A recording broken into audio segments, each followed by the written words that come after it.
कुरान चीख चीख के कह रहे हैं कि जो नमाज नहीं पढ़ता अल्लाह के यहाँ वो मुसलमान नहीं है।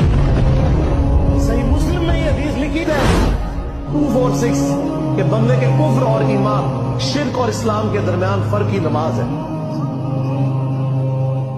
ये हदीस मुस्लिम में ही लिखी रह गई कि इब्न मसूद रज़ी अल्लाह ताला अन्हु कहते हैं कि जमात के साथ नमाज पढ़ना ये सुन्नत खुदा है, ये तुम्हारे नबी की वो सुन्नत है जो अल्लाह ने उन्हें अता की।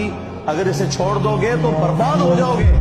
रसूलुल्लाह के जमाने में अगर कोई बीमार भी होता और दो बंदों के सहारे मस्जिद में आके नमाज पढ़ सकता तो उसकी कोशिश होती कि मैं मस्जिद में जमात से नमाज पढ़ूं, कहीं मुझे मुनाफिक ना शुमार कर लिया जाए।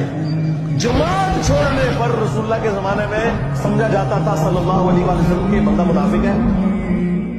सहाबा कराम को, अहले बैत को कब मालूम था कि ऐसी उम्मत भी आने वाली है जो आपसे बड़ा इश्क़ रसूल होने का दावा करेगी और नमाज एक नहीं पढ़ेगी।